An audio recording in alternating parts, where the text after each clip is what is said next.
Ini titik kritisnya. Saya tanya kepada kakak asisten saya, kan kita kuliah agama Kristen itu ada kakak asistensi.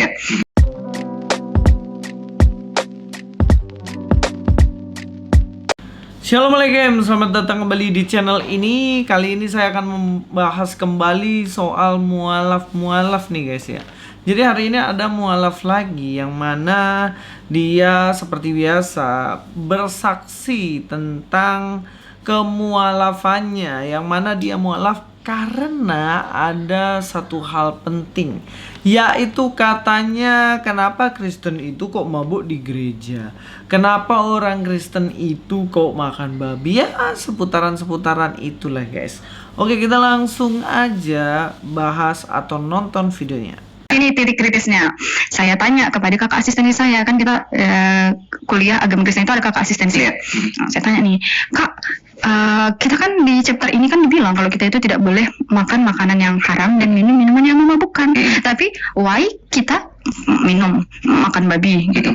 Bahkan ini salah satu yang menggelitik di aku tuh dari dulu, kita ke gereja itu berjamuan kudus dikasihnya anggur merah gitu sama roti. Oke, roti dibilang tubuh Kristus gitu, tapi kalau darah Kristus itu anggur merah, how gitu. Jadi mulai banyak pertanyaan itu muncul ya. Iya, aku bilang this is not make sense, aku bilang. Oke, di situ dia menjelaskan bahwa orang Kristen ini kan dilarang mabuk ya katanya. Tapi kenapa di perjamuan kudus itu mereka minum anggur ya? Ini sebenarnya pertanyaan yang klasik banget. Dan kalau cuman gara-gara pertanyaan ini dibilang kritis, ya ini lucu guys. Dan juga kalau gara-gara ini Anda mualaf, ini benar-benar lucu guys. Kenapa? Karena memang yang dilarang sebenarnya itu kan bukan minum anggur guys. Kenapa minum anggur dilarang? Minum anggur kan nggak dilarang. Bahkan Anda minum obat-obatan itu dia mengandung alkohol. Kalian minum tape yang difragmentasi itu diminum pun itu mengandung alkohol. Dan juga kalau kalian minum makanan-makanan yang mana itu mengandung alkohol, kalau disimpan ya itu juga kan sebenarnya termasuk ada alkoholnya. Cuman kadarnya kan berbeda-beda. Dan ini konyol kalau dibilang orang Kristen itu pas perjamuan disamakan dengan mabuk-mabukan. Konyol. Sebab kenapa? Yang dilarang dalam Kristen itu jelas mabuk ya, bukan minum anggur. Mengerti? Kalau minum anggur dalam perjamuan kan cuman kecil tuh slokingnya. Ya tentunya itu tidak membuat orang mabuk. Saya belum pernah ketemu orang yang ikut perjamuan kemudian dia pulang teler. Saya mabuk, ayo kasih uang dulu 1 juta buat saya karena saya mabuk. Gak mungkin. Dalam Efesus 5 ayat 18, dan janganlah kamu mabuk oleh anggur, karena anggur menimbulkan hawa nafsu, tetapi hendaklah kamu penuh dengan roh. Perhatikan di sini di mana dikatakan janganlah kamu mabuk karena anggur. Karena anggur itu kalau sudah minum dan mabuk, orang bukan mengontrol dirinya lagi, tapi orang dikontrol sama yang namanya alkohol itu. Sehingga nggak heran ya orang yang mabuk itu bisa tidur di got karena dia sudah nggak kuat, akhirnya ngantuk dan tidur, dia masuk dalam got. Orang juga ngomongnya ngelantur kemana pembahasannya, larinya kemana, dan itu juga menunjukkan bahwa orang itu tidak bisa menguasai diri. Bahkan orang yang mabuk dikuasai oleh hawa nafsu. Tetapi dalam perjamuan itu jelas berbeda konteksnya. Sebab dalam perjamuan tuh ya jelas anggurnya cuma dikit. Bahkan dikatakan sini kan satu slokin nih menurut gambar ini. Katakan 1 Timotius 5 ayat 23, janganlah lagi minum air saja, melainkan tambahkan anggur sedikit, berhubung pencernaanmu terganggu dan tubuhmu sering lemah. Di sini katakan minum air dicampurin anggur dikit supaya fisiknya menjadi kuat. Sedikit itu tidak akan membuat orang mabuk. Bahkan dalam anggur perjamuan yang cuman 1 skloki kecil itu, bahkan Anda pun tidak akan merasakan apa-apa, apalagi mabuk di situ. Jadi kalau mengatakan orang Kristen itu mabuk-mabukan dalam gereja karena minum anggur perjamuan, ini jelas tuduhan tanpa data, ini jelas tuduhan yang ngawur. Jadi saya bingung, ibu ini sebenarnya pernah Kristen apa enggak? Ibu ini pernah ikut perjamuan enggak? Apakah ibu akan mabuk ketika minum anggur perjamuan? Dan dia bingung katanya, ya kalau roti itu sebagai simbol daging Yesus oke lah, tapi kalau anggur sebagai darah Yesus ya bagaimana? Ya nggak mungkin pakai es jeruk, karena es jeruk itu warnanya kuning cuy.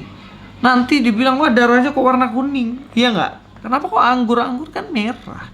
Anggur mirip darah. Ini simbol penyaliban Kristus, pengorbanan Kristus di kayu salib, yaitu darah dan dagingnya. Lebih konyol lagi, kembali lagi ibu ini selain menyalahkan anggur perjamuan, dia juga salahin babi guys. Babi disalahin mulu. Katanya dia mualaf gara-gara berpikir, kok di Alkitab kan dilarang makan babi, kenapa orang Kristen makan babi? Cuman pertanyaan itu doang.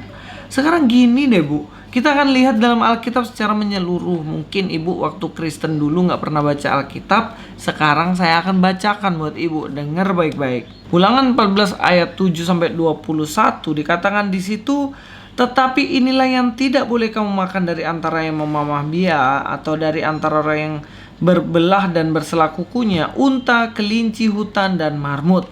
Di dalam ayat yang ke-7 di sini dikatakan bagaimana yang nggak boleh adalah unta, kelinci, hutan, dan marmut. Di dalam ayat 8 sampai ayat yang ke-10 dikatakan di situ babi hutan nggak boleh ya. Dan juga yang terkena bangkainya nggak boleh juga. Tidak bersirip atau bersisik, itu janganlah kamu makan. Jadi yang nggak ada sirip, yang nggak ada sisik itu ternyata nggak boleh makan. Dan juga dikatakan kan unta nggak boleh dimakan, kelinci nggak boleh makan. Bahkan dikatakan burung raja wali, ering janggut, dan elang laut, elang merah, elang hitam, burung dendang menurut jenisnya, burung gagak menurut jenisnya, burung unta, burung hantu, camar, elang sikap menurut jenisnya, burung pungguk, burung hantu besar, burung hantu putih, burung undan, burung ering, burung dendang air, burung ranggung, bangau menurut jenisnya, meragai, dan kelelawar. Jadi di sini nggak boleh dimakan semua jenis-jenis yang ada ini. Jadi nggak cuman dikatakan babi, unta juga, kelinci juga itu. Tetapi kenapa banyak kalian suka kelinci dimakan?